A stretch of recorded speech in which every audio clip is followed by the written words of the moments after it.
Hey, I'm Kenneth Wajda. I'm a professional photographer here in Colorado. Welcome to another one of my Saturday photo chats, all things photography. So today we'll talk about a photo book. A friend of mine, he brought to the local pub a photo book that his friend had made. And it was like 15 by 15. It was a nice size. And it was printed by one of those online sites like Blurb or Shutterfly. And it was pretty nice. It had 2 or 3 pictures on every page. So it probably had 75 pictures inside.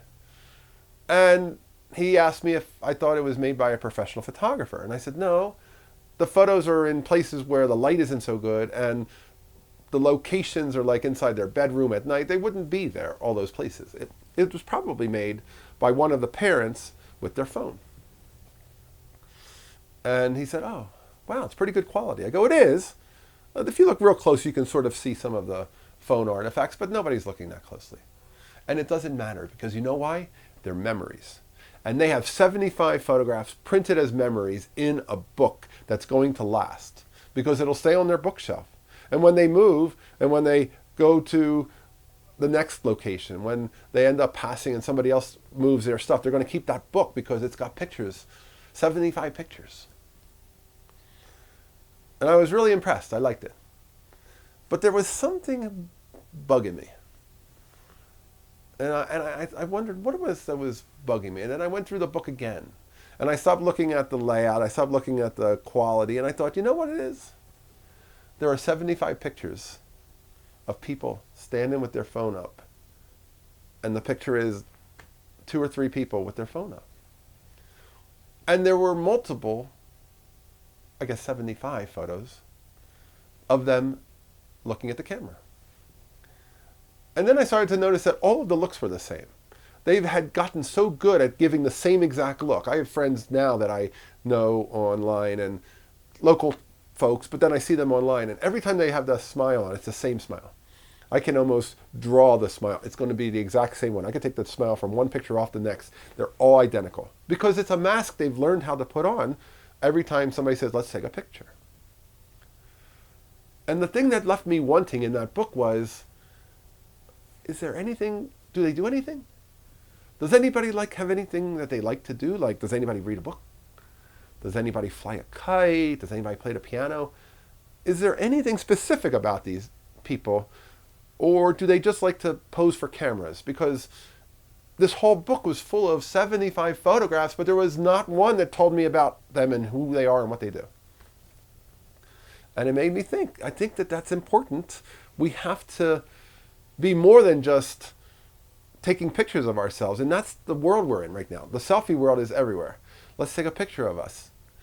And the reason is, it's easy.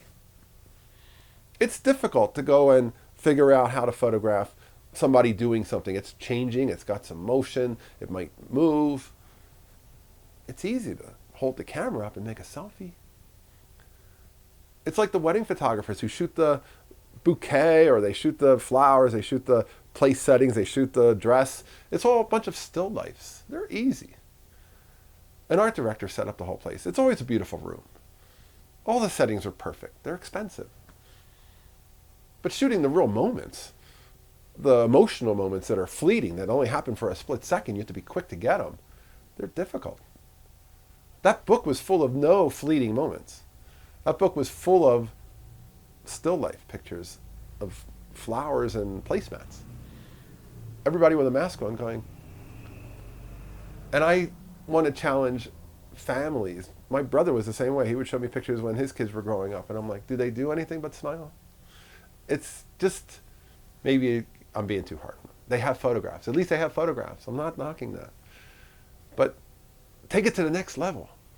Take some photos of them playing in the yard. Take a photo of them, running through a sprinkler, sitting in the car, just doing something that's different than what we all do, because it's almost like we're not even thinking. The obvious thing is just take a selfie. Okay, we got that. Do we have to do that only? Can we get them laughing with their friends?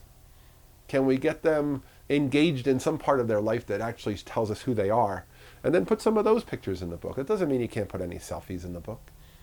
But we're more than selfies. Selfies are easy. Real life is hard. And that's the difference between people with cameras and photographers. And we need to just at least encourage folks. Get a few shots that show us who they are. That's important. We need to see who they are. We'll forget that they like to do this or that because they grew up and stopped doing this or that. But we won't remember because there's no documentation. All we have is them standing and smiling. And there's more to us than that. All right, Essays Photography Talk. If you're enjoying these, hit the subscribe button. I welcome your comments. If you can support, hit the Patreon. Thanks so much to all my supporters, and I'll be back next time. We'll talk more photography. As always, here's the good light.